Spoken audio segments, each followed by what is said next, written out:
relationships, you know, what they do is maintain fragile peace. And I actually think that probably works if you're bounded by roles. And this was a Jungian observation. So Jung believed that you didn't have to have an individual relationship if you were in a traditional culture, because women did women things and men did men things, and they walked along the path in parallel, and there were no conflicts because there were no, well, there were, but you know, most of what you were supposed to do was laid out for you. And you know, modern people don't like that idea, but just try negotiating over who should cook dinner. See if you can settle that before you make a decision about whether roles are useful or not. Because, you know, I've been in lots of houses where that fight had been going on for 35 years. Never solved. So, kids couldn't eat, the food was terrible, the husband and the wife were at each other's throats. You know, fun! So it's really hard once you're out of the roles. Once you're out of the roles, you have to do it as an individual. But that's a tremendous demand. It's an unbelievable demand. It's the same demand that, essentially, that Dostoevsky put on himself. It's like, we're partners, we'll say. You are one weird and unwieldy and malevolent and peculiar creature. And so am I. So, like, how the hell are we going to sort that out? Well, you better be awake if you're going to sort that out. But the alternative is the Gottman situation, right? Everything's fine. And your heart's racing and your cortisol is generating and, you know, you're having murderous dreams. I've had clients who were very motivated to commit homicide. And they had their reasons. And the one client I'm thinking about, she thought it was her moral duty to do this because the person that she hated had really hurt their family. Like, not in some trivial way, but like hurt them as badly as she possibly could. But there was nothing she could do about it. There was no legal recourse. And so she was a very moral person. In fact, somewhat, I would say, doesn't matter. She's a very moral person, and this was just driving her crazy. It's like, I have to act, I have to act. I can't just let this person get away with it. Because it was also ongoing. Well, what are you going to say? Well, stop thinking about that. You know, you could put your thoughts to a more productive use. It's like, it's not helpful. You can't help a person like that at all until you put yourself in their situation. You think, okay, if I was in that situation and that had happened, what would I do? And then the first thing I thought was, oh, I'd be having the same kind of murderous fantasies. So that doesn't seem like, it's possible that that's not a great solution, so let's see if we can come up with something else. But the danger there is that you have to put yourself in that situation. And people don't like to do that because they think, oh, well, I'd never have murderous fantasies. It's like, if you would never have murderous fantasies, I would actually say there's something wrong with you. If you're not capable of that, then there's half of you missing. It's in there, man. And when someone's pushing on you at some point in your life, and they will, you better have that reserve capacity or they're just going to mow you right over. So, you could see what this would mean. It would simply mean that before presenting your own point of view, it would be necessary for you to really achieve the other speaker's frame of reference, to understand his thoughts and feelings so well that you could summarize them for him. Sounds simple, doesn't it? But if you try it, you will discover it is one of the most difficult things you have ever tried to do.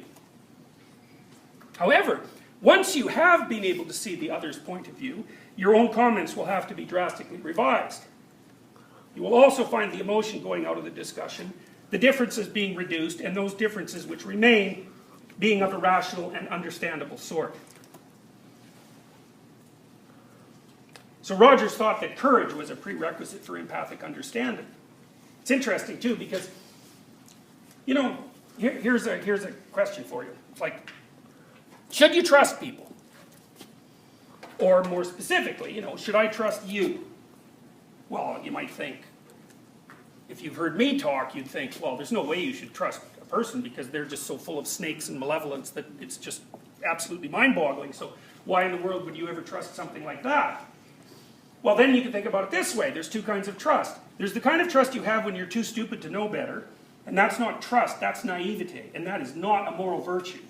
And there's the kind of trust you have when you know that the person you're talking to and you are completely full of snakes, and you decide as an act of courage that you're going to trust the person anyways because that of all the things you could do to help lead them and the discussion towards the light, that's the most important. It's like I'm going to assume that in our interactions, your impulse towards the good is going to be victorious. Now, is it? If you're interested in this, you could go online, you could watch Paul Bernardo. You remember old Paul Bernardo? Okay, there's videos of Paul Bernardo online when he's talking to a bunch of RCMP officers and judges. They're trying to extract some more information from him about some murders that remained unsolved. You want to see a psychopath in operation, you can just watch those videos. It's amazing. He runs the meeting like he's the CEO of Apple. It's amazing. So, and that's a problem, I would say, to some degree for the Rogerian approach, right? Because, well, what about Paul Bernardo? You know, is everyone fundamentally oriented towards the good? Well, it's a reasonable presupposition most of the time, I think. It works better if societies organize themselves according to that principle, because otherwise we know, for example, that one of the, you might think, what's a natural resource? Oil, right? Or bauxite, or iron ore, or forget about all that. The fundamental natural resource is trust. So if you look around the world and you look at economies like Japan, for example, Japan has no natural resources, right? Well, they're filthy rich. Why? Because the economy is basically predicated on interpersonal trust. So, and there's been some lovely work done in economics regarding precisely that. Without trust, your oil just sits in the ground or it leaks out of the pipelines because nobody welded them properly. You know, there's no reason to assume that you're going to be able to do anything cooperative or collaborative. So trust is a necessity. If you're really willing to understand a person in this way, if you're willing to enter his private world and see the way life appears to him, you run the risk of being changed yourself. You might see it his way. You might find yourself influenced in your attitudes or personality. The risk of being changed is one of the most frightening prospects most of us can face. If I enter as fully as I am able into the private world of the neurotic or psychotic individual, isn't there a risk that I might become lost in that world? Most of us are afraid to take that risk. The great majority of us cannot listen. We find ourselves compelled to evaluate because listening is too dangerous. The first requirement is courage, and we do not always have it.